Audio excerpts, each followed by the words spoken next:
गौतम अडानी और मुकेश अंबानी के बीच एक कारोबार में खुलेआम टक्कर होने जा रही है और अब यह देखना दिलचस्प होगा कि इस टक्कर में कौन जीतता है और कौन हारता है।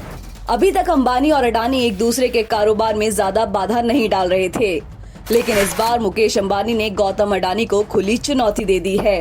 अब आगे यह मुकाबला बेहद रोमांचक हो सकता है। एक तरफ गौतम अडानी ने गरीबी को मात देकर सक्सेस की बुलंदियों को छुआ है, तो वहीं दूसरी तरफ मुकेश अंबानी ने भी अपने पिता धीरूभाई अंबानी द्वारा तैयार किए गए कंपनी रिलायंस को नई ऊंचाइयों तक पहुंचा दिया है। अभी हाल ही में गौतम अडानी की कंपनियों के शेयर रॉकेट बन गए थे, जिसके कारण वह भारत के दूसरे सबसे अमीर व्यक्ति बन गए थे और अगर यह सिलसिला जारी रहता तो कुछ दिनों में ही वह मुकेश अंबानी को पछाड़कर भारत के सबसे अमीर शख्स बन गए होते। तो दरअसल पूरी बात क्या है दोस्तों, आइए जान लेते हैं। लेकिन पहले इस वीडियो को लाइक और शेयर करना ना भूलें। इसके साथ ही चैनल को सब्सक्राइब भी जरूर कर दें। रिलायंस इंडस्ट्रीज के चेयरमैन मुकेश अंबानी ने एक दिन पहले ही कंपनी की सालाना आम सभा में ऐलान किया था कि वे ग्रीन एनर्जी यानी स्वच्छ ऊर्जा के क्षेत्र में भी निवेश करने जा रहे हैं, जिसके बाद से ही अंबानी और अडानी के बीच कड़ी टक्कर की बात शुरू हो गई थी। यहाँ ध्यान देने वाली बात यह है कि अंबानी और अडानी दोनों को भारतीय जनता पार्टी के काफी करीब माना जाता है। अंबानी ने कहा था कि उनकी कंपनी अगले 3 साल में इस बिजनेस में 75,000 करोड़ रुपए का निवेश करेगी, जो कि अपने आप में एक बड़ी रकम है। लेकिन अंबानी एक दूरदृष्टि व्यक्ति हैं, जिन्हें भविष्य हमेशा पानी की तरह साफ दिखाई देता है।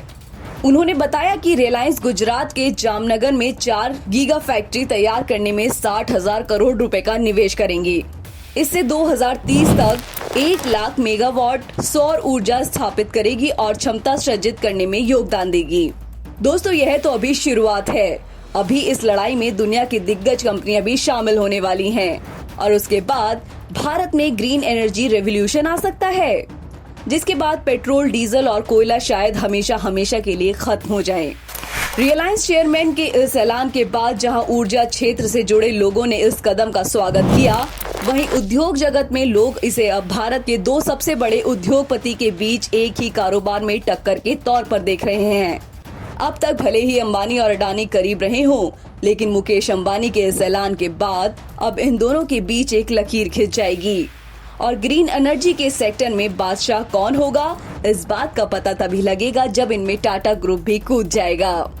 क्योंकि आजकल टाटा ग्रुप समूह भी काफी विस्फोटक तरीके से अलग अलग सेक्टरों में निवेश कर रहे हैं। कई मामलों में तो अब अंबानी और टाटा की सीधी टक्कर भी होने वाली है और जब जब इस प्रकार के बिजनेस वॉर चलते हैं तो आम जनता को फायदा होता है, क्योंकि उसके पास सही प्राइस और सही प्रोडक्ट चुनने का अवसर मिलता है।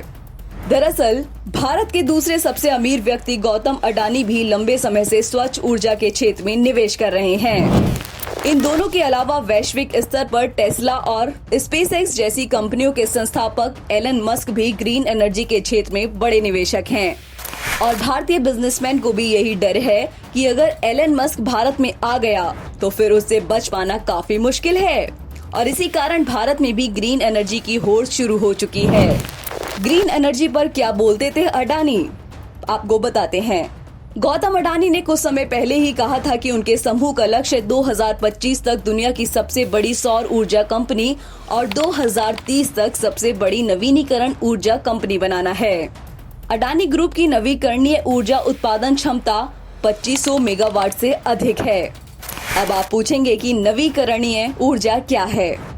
नवीकरणीय संसाधन से प्राप्त ऊर्जा को नवीकरणीय ऊर्जा कहते हैं। नवीकरणीय संसाधन क्या है?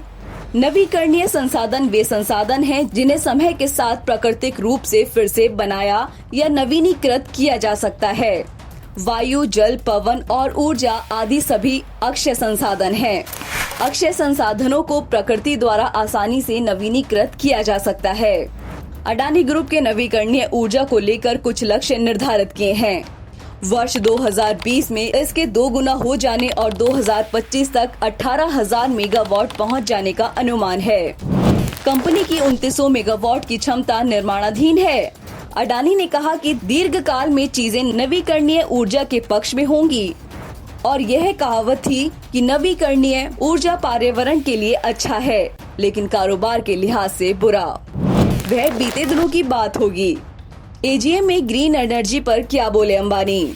रिलायंस इंडस्ट्रीज के चेयरमैन मुकेश अंबानी ने कंपनी की 24वीं सालाना आम बैठक में कहा कि कंपनी और ऊर्जा के लिए सौर फोटोवोल्टेइक मॉड्यूल, ऊर्जा भंडारण के लिए अत्याधुनिक एनर्जी स्टोरेज बैटरी, हरित हाइड्रोजन के उत्पादन के लिए इलेक्ट्रोलाइजर तथा हाइड्रोजन को ऊर्जा मोटिव और स्टेशनरी पावर में बदलने को फ्यूल सेल्स बनाने के 4 विशाल स्थापित करेगी। ये कारखाने गुजरात के जामनगर में लगने की योजना है, जहां कंपनी का तेल शोधन कारखाना लगा है। उन्होंने कहा, कंपनी ऑक्सीजन और हाइड्रोजन लेकर बिजली पैदा करने को लेकर फ्यूल सेल कारखाना लगाएगी। इस प्रक्रिया में कार्बन उत्सर्जन नहीं होता और एकमात्र उत्सर्जन जल वाष्प है, जो प्रदूषण नहीं फैलाता।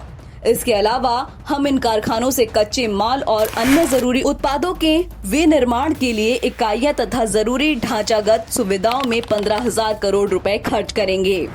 उन्होंने आगे कहा, इस प्रकार नई ऊर्जा कारोबार में हमारे अपने आंतरिक संसाधनों से कुल शुरुआती निवेश 3 वर्ष में 75,000 करोड़ रुपए यानी 10 अरब डॉलर से अधिक रुपए होगा।